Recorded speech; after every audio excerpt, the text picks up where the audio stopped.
Okay, we're good. Welcome, Susan.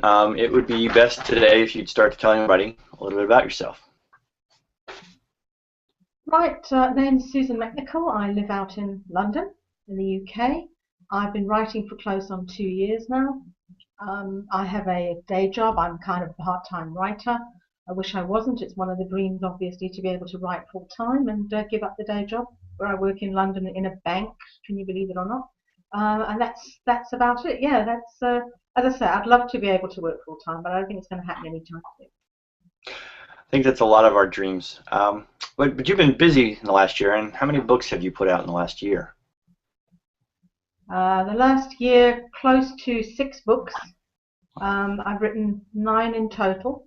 There's been, of which 7 of those are full-length MM books, the other 2 are MF, and I've written 2 novellas. So since I started writing in February 2012, that's kind of the sum total of my capacity at the moment.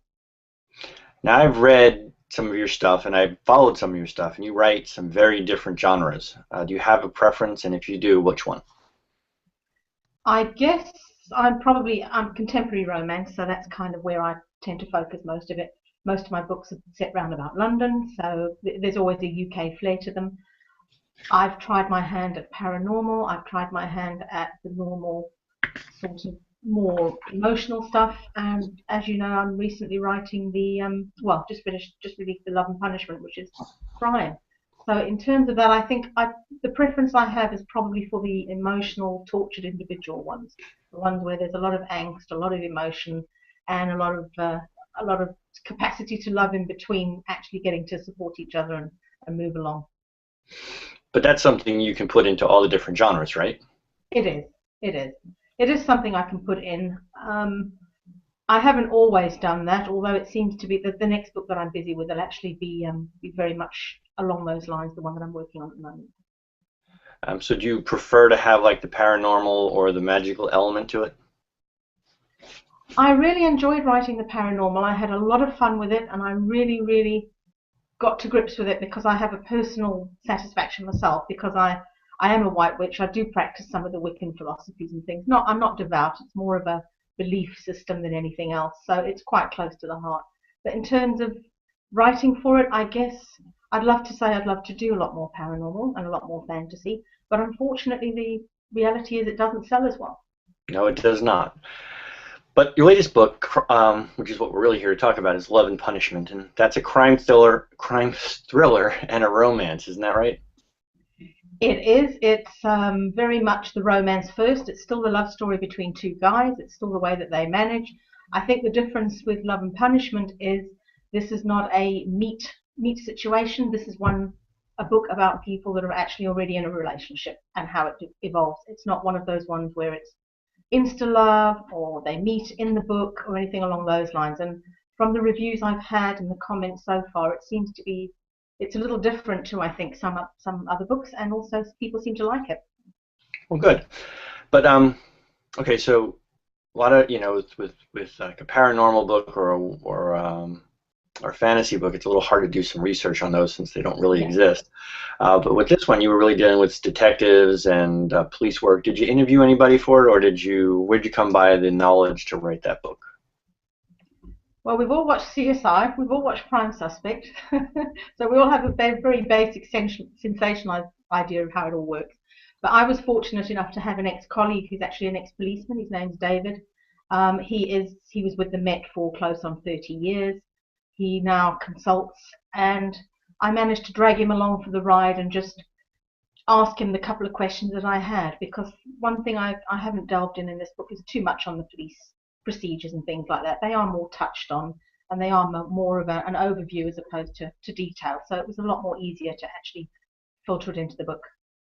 Now, let me just insert my own thing. I work in law enforcement, and I Yeah, can tell you that we work with the Secret Service, the Metropolitan Police Department in DC, all the different agencies, and I would say the yeah, Secret Service probably has like the best stuff. All that CSI stuff, it really just doesn't exist. exactly. Yeah, I think it's sensationalized. It's done specifically for television.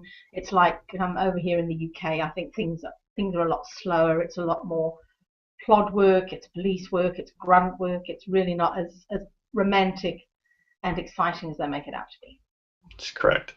Okay, so let's go back to Love and Punishment. Where'd the inspiration come for Flynn and Anthony? Flynn and Anthony, very much. I've always wanted an Italian detective.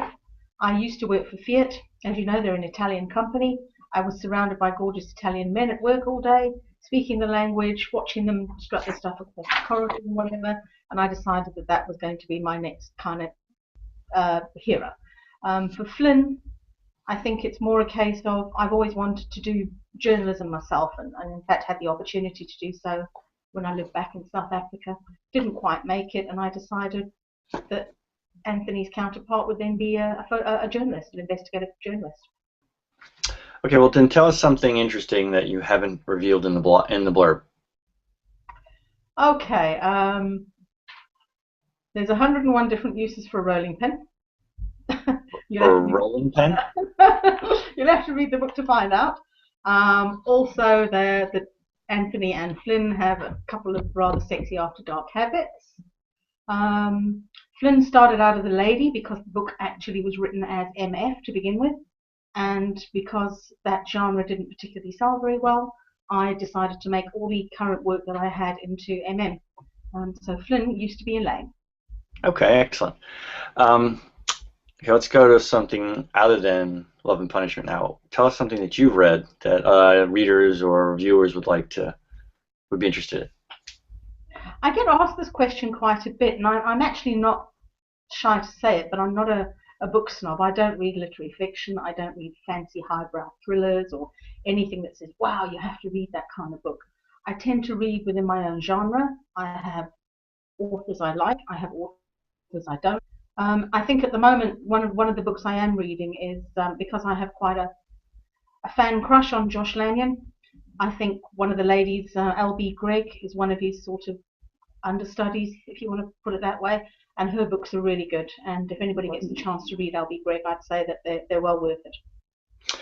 Okay, I'm going to do something for the first time here. We're going to try playing 20 questions. I know I feel like I'm a child again. I've got a almost 3-year-old, so I'm very good at 20 questions these days. So I'm going to do it to you. Fire away. I'm just going to ask you these questions, and you just give me the first that comes to mind. Okay. All right, sweet or savory? Savory. Chocolate or vanilla? Chocolate. Favorite place to write? My dining room. Where I Favorite am food? now. Favorite food, hamburgers. Favorite hobby? Reading. First celebrity crush? Oh, that's easy. Benedict Cumberbatch. You are not the first person who has said that. All right, something silly you'd like to do that you haven't. I'd like to sing on stage or sing in a recording studio. All right, someone famous you'd like to meet, and you're going to go with if Aforementioned Benedict Cumberbatch. you are okay. Biggest writing influence? Aforementioned Josh Lanyon. Give me a superpower that you wish you had. I'd like to be able to teleport. Okay, so money or fame? I want both. Now you gotta pick one. Oh, that's unfair. Money. Okay. Car you'd buy if you had all the money in the world? Jaguar sports car. Good old I British. was going with a Fiat, so I'm glad. Good to see. Coffee or tea? Coffee. Black or white? White. City or country? City. Okay, PC or Mac? PC. Place you'd like to live that you haven't? I want to go to Maine in New England and visit Mr. Stephen King. Maine is lovely. I've been there. We went there when I was a kid. Scuba dive or skydive? Scuba diving. Okay, boxers or briefs? Not that that's for you, but for your boys. Briefs. Really? Okay. And the last one is top or bottom. I'm going to leave that one open. Bottom. Okay. All right, this last question is all yours. You tell me something that you want to talk about. If there's things here we didn't discuss that you want to tell us about the book, or if you want to tell us about Susan Mac Nicols, that'd be great.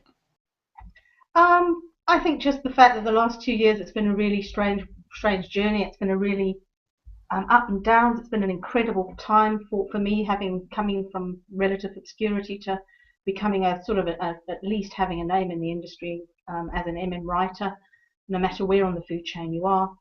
It's been a lot of fun. I've met a lot of people, and I think one of the things that I've really learned to do is appreciate everything that's out there that actually helps me get book sales and do what I need to do, and in the process have a lot of fun with it. So I'd like to just say thanks to everybody out there, and keep doing whatever we're doing. Seems to be Now, it. did you go to the UK Bristol? Sorry? Did you go to the Bristol meetup, the UK meetup in Bristol? Yeah, I did. I was there. Yes. Did you enjoy it? I thoroughly enjoyed it, especially when they brought the naked waiters out. And I'm asking as kind of personal because I'm actually going to go to GRL this year for the first time. Ah, okay. Yeah, I did. Yeah, I did enjoy it. It's a really good time to get to know your peers, see some of the people that you chat to online, and we had a really good time.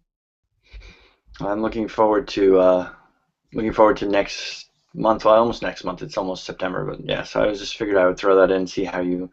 So that'll be my first like writers conference retreat kind of thing. Mm. Yeah, I couldn't make GRL this year, but I'm definitely planning on going next year. And I'm also going to a meet in Europe, in Munich, called Eurocon, and that'll be Mhm. in July next year as well.